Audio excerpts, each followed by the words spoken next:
I think that there's a consensus that when we're working with people who have severe or acute symptoms, that we sustain our motivational interviewing communication practice, that we want to remain in touch with that individual, with their thoughts, their feelings, and convey that, that we're in touch with them and connected to them as best as possible.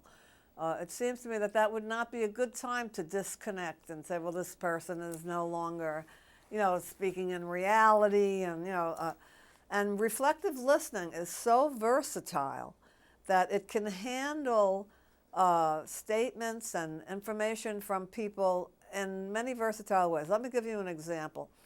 Say we have a person who's delusional, and he says something like, my children and my wife are upstairs at the day center, they're talking to the other people, and this person does not have a wife or children.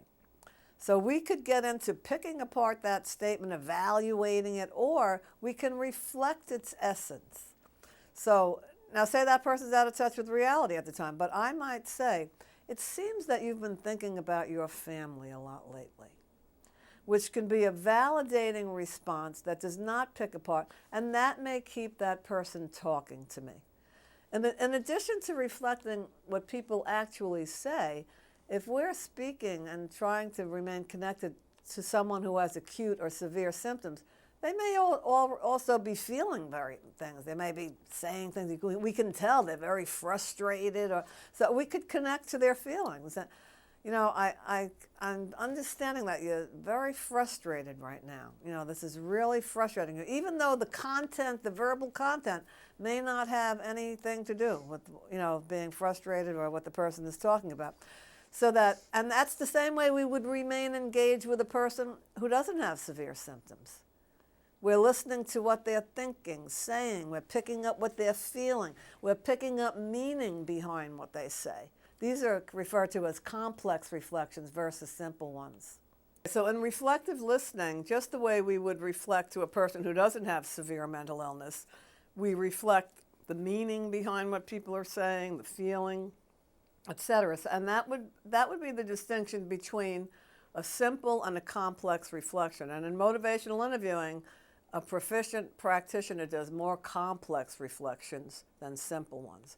And here's where that would be very useful if someone is not speaking in reality terms, etc. But let's look at a person who's in reality, and a person who says something like,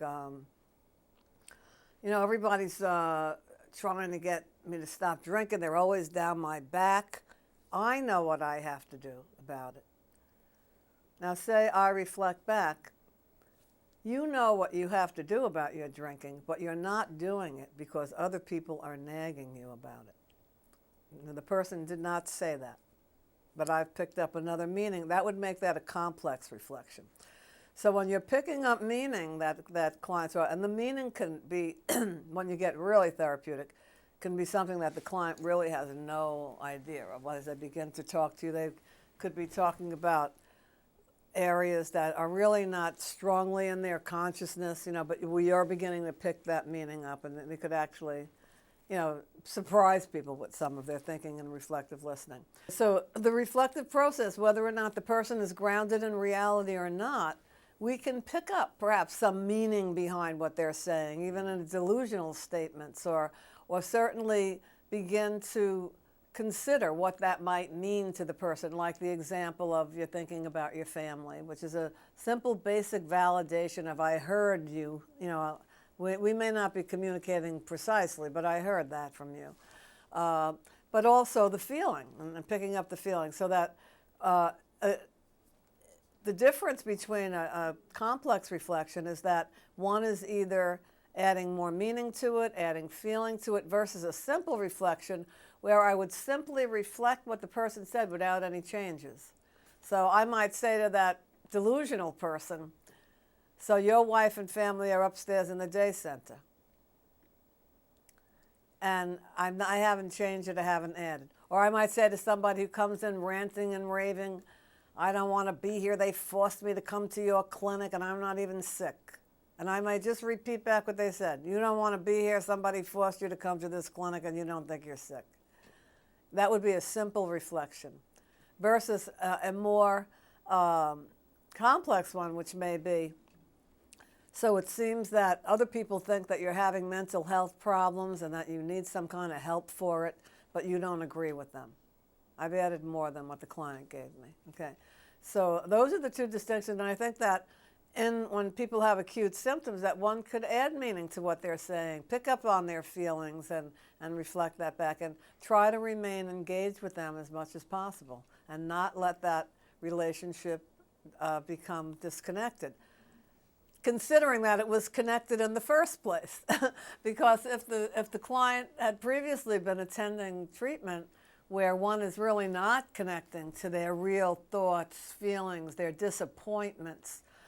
Before I ever learned motivational interviewing, for whatever reason, when I did therapy with severely mentally ill people, I got to know who they were. I don't know how I did it, but I got to know them, how hurt they were, of living with this illness, how disappointed they were, and that things didn't go the way they thought they would in their lives, etc.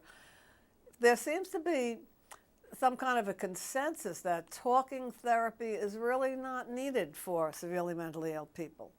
And I completely disagree with that. And I think that they need it as much as anyone else, that when we're working with severe symptoms and severe illness, we need to connect with the person behind the symptoms. Who is this person? How are they experiencing their life this way?